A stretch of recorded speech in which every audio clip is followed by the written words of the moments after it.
Welcome back, and more now on that army video which has been posted on the internet. It purports to show Australian soldiers engaging in wild drinking games, vomiting and dressing up as the Ku Klux Klan. The Defence Force has suffered from scandals in the past, so is there an internal cultural crisis? It's over to our weekend All-Stars. Paul Murray from Triple M and social commentator Prue McSween. Good morning to both of you. Guys. Prue, let's start with you. You got stuck into the Defence Force last Well, week. actually, I really meant the Defence Force superiors, you know, the guys who run it, because I love the Defence Force. And in fact, I'm going to plead their case today. I think what's happened is no more than what happens in any workplace. You know, we all tell racial jokes. I'm sorry, we do. And I'm sick of political correctness. I think that, in fact, these guys, the dumb thing was posting it on the internet.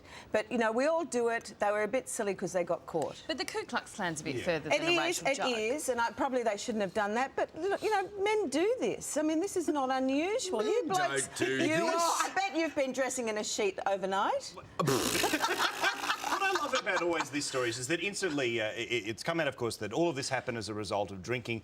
There's always that one person at a party who is always the one who tries to push it a bit far when they're drunk. And you can imagine they're all on it. He goes, let's put on the sheets. Let's go put the sheets on. But who has just ready access to a Ku Klux Klan outfit just in case you happen to be hitting the tiles that night? This is the thing, mate. This is premeditated, Loon. Groups of men get drunk and do stupid things, but not many groups of men dress up as the KKK. What devices do they have at their disposal other than their sheets? They don't have a lot of other props. They get to shoot. They get to shoot if they want to. Let's not have them picking up guns when they're drunk. No, exactly. Good point.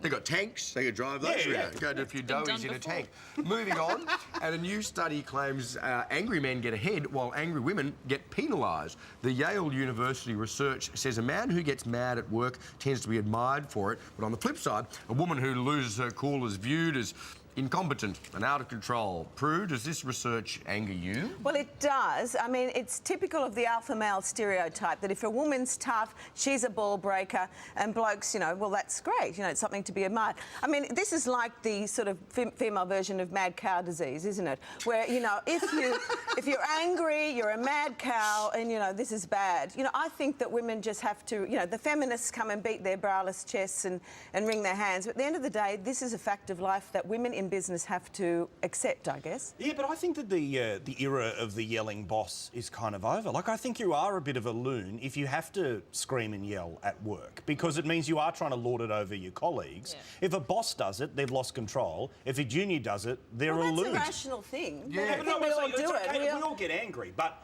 to have as a stable part of the way you deal with things, yelling at people. But you can't say they don't get angry. They I'm do. not suggesting it for a moment, but I'm saying that people who do, as a default setting, yell at people as a way of getting stuff done. Exactly. Out of controlness, but we all do lose that. But for men, it's applauded, and women, it's not. It's a fact interesting. of The life. research says that when the men get angry, people see them as a person who feels they are entitled to get angry, and the only people who are entitled to get angry are those who have authority, and therefore they acknowledge their authority. Yeah. It's really strange. But it also feeds into that whole thing, you know, like, you know, we've seen many an action movie which is all just blokes shooting guns and playing that sort of, that alpha role. Die Hard. Yeah, exactly, the But Die they don't Hard get style. angry, they're cool Yeah, about it. they're cool. Remember horizontal gunfire. That's right. He's cool.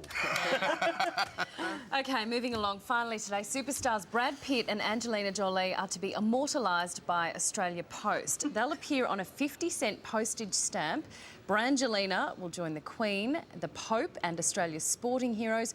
Prue, would you like to lick the back of Brad Pitt's head? No, I wouldn't. I'd probably get hair gel on it, and as for her, I'd have a collagen implant immediately. I mean, they have a question. They're cartoon character stereotypes, these two, and I mean, they've got a questionable family tree, and I just think, why would you want to lick the back of them? I mean, surely New Idea could put up an Australian cover. Where's Lucky Grills? Lucky has left us. Where's the Lucky Grills stamp? Where's the bar jar stamp? God love you, I'm having a pie for you today, Lucky.